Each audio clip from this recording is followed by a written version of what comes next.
When both Amish parents die young, 8 children might suddenly need homes. The community does not call social services, they do not split up siblings. Here is what happens from the moment of death to years later. The tragedy.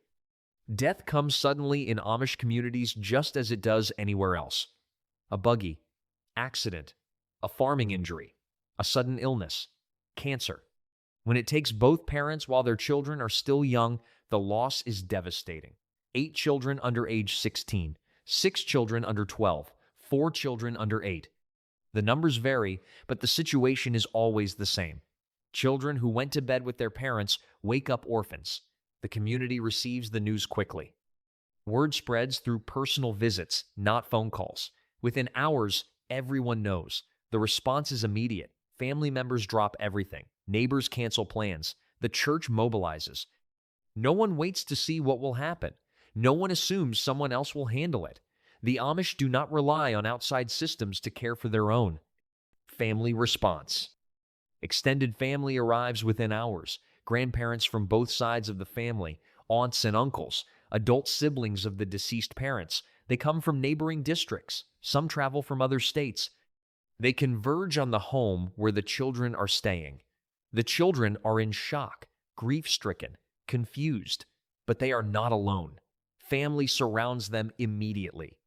The grandmother holds the youngest child, an aunt comforts the older girls, an uncle sits with the boys. No child is left to process this trauma in isolation. The family members assess the immediate needs. Are the children injured? Do they need medical attention? Are they eating? Are they sleeping? Practical care begins instantly. Someone makes food. Someone handles phone calls to inform distant relatives. Someone stays with the children constantly. The first priority is ensuring the children feel safe and cared for. The second priority is deciding who will take them permanently. Temporary placement. On the first night after the parents die, the children need a place to sleep. Usually, they stay with the closest relative. Often, this is a grandparent who lives nearby, or an aunt and uncle. The children gather their clothes and personal items. They are taken to the relative's home. This is temporary. Everyone understands that, but it provides immediate stability. The children sleep in unfamiliar beds, but with familiar people. They wake up the next morning still grieving, but not abandoned. The temporary placement buys time for the family to meet and make permanent decisions. During this period, the children are kept together as much as possible. If the temporary guardian cannot house all 8 children, they are split between 2 or 3 nearby relatives. But the family ensures the children see each other daily. Siblings need each other during this crisis. Separation, even temporary, is minimized. The temporary placement usually lasts only a few days, just long enough for the family council to meet and decide guardianship. Family council. Within 48 hours of the parents' deaths, the extended family holds a formal meeting. This is not a casual conversation. It is a structured discussion about the children's future. Present are the grandparents, aunts, uncles, and sometimes adult siblings of the deceased. The bishop or a minister may attend to provide guidance. The family discusses each child individually. What are their ages? What are their needs? Who is best equipped to care for them? The discussion is practical but emotional. Everyone wants to help, but not everyone can take 8 children. The family considers several factors. Which relative has space in their home? Which relative has the financial means to support additional children? Which relative lives closest to the children's school and church? Which relative the children are closest to emotionally? The family also considers keeping siblings together. This is a top priority, but it is not always possible. If no single family can take all the children, the family discusses splitting them between households while keeping them in close contact. The meeting may last several hours. There may be disagreement, but eventually, a decision is reached. The family determines who will take legal guardianship of each child. Keeping siblings together. The Amish place enormous value on keeping siblings together when parents die. Children have already lost their parents. Losing their siblings would compound the trauma. So the family works hard to avoid separating them. If the maternal grandparents can take all the children, they do. If the paternal grandparents can, they do. If an aunt and uncle have room, They take the entire sibling group. This is the ideal outcome. One household, all children together. They share bedrooms. They adjust to the new routine as a unit. They grieve together. But the ideal is not always possible. Some families already have 10 children of their own. Adding 8 more is not feasible. The home is not big enough. The financial burden is too great. In these cases, the family looks for alternatives. Can 2 aunts each take 4 children? Can the grandparents take the younger children while an aunt takes the older ones? The goal is to minimize separation while being realistic about capacity. Even when siblings are placed in different households, the family ensures frequent contact. The children attend the same school. They see each other at church every other Sunday. They visit each other regularly. The separation is physical, not relational. Multiple households. When siblings must be split between multiple households, the family makes the division carefully. Younger children often go to grandparents. Older children go to aunts and uncles. The reasoning is practical. Grandparents have more time and patience for young children. Aunts and uncles with teenagers can integrate older orphans into their existing family structure more easily. Sometimes the division is by gender. Boys go to one uncle, girls go to an aunt. This simplifies sleeping arrangements and allows the guardians to focus on gender-specific needs. Sometimes the division is by preference. The children are asked where they want to live. A 1-4-year-old might feel closer to one aunt than another. A 1-0-year-old might want to stay with a specific uncle. The family honors these preferences when possible. The children have lost control over their lives. Giving them some choice in placement restores a small sense of agency. Regardless of how the division is made, the family ensures the children remain connected. They create schedules for sibling visits. They arrange for shared holidays. They make sure the children do not lose each other, even as they adjust to new homes. Community fundraiser. Taking in orphan children is expensive. Even in Amish communities where families are large and expenses are kept low, adding 4 or 6 or 8 children strains a household budget. The community recognizes this. So they organize a fundraiser. Word spreads through the church district and beyond. A GoFundMe page is created by a non-Amish friend or neighbor. The goal is set: $20,000, $50,000, $100,000. The amount depends on the number of children and the family's financial situation. Donations pour in: $5 from a neighbor, $100 from a distant relative, $1,000 from a non-Amish supporter who admires the community's response. Within days or weeks, the goal is reached and often exceeded. The money is used for immediate and long-term needs: funeral expenses, medical bills if the children were injured, clothing and school supplies, groceries, expanding the guardian's home if necessary. The funds are also set aside for the children's future: education, vocational training, weddings when they grow up. The community does not expect the guardians to bear the financial burden alone. They share it collectively. This is how the Amish function. Individual tragedies become communal responsibilities. Legal guardianship. Even within the Amish community, legal guardianship must be formalized. The family's decision about who will raise the children is not legally binding without court approval. So the chosen guardians file for legal guardianship in the county court. This process varies by state, but generally requires a petition, a hearing, and a judge's approval. The court evaluates the guardians. Are they financially stable? Do they have a safe home? Do they have a criminal record? Are they capable of meeting the children's needs?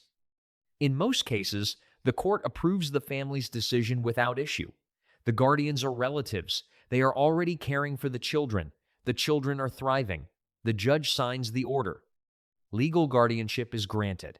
This gives the guardians the authority to make medical, educational, and legal decisions for the children. It also allows them to access any benefits the children are entitled to.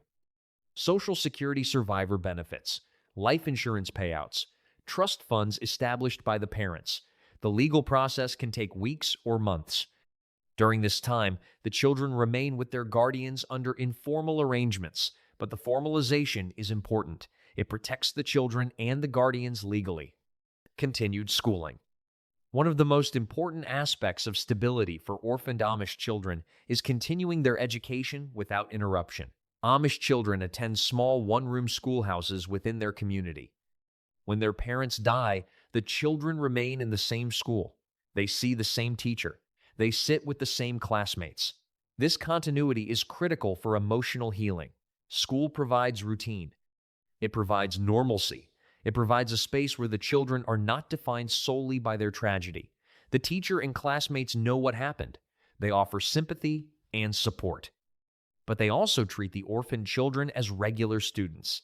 They expect them to complete their work. They include them in games during recess. They do not constantly remind them of their loss.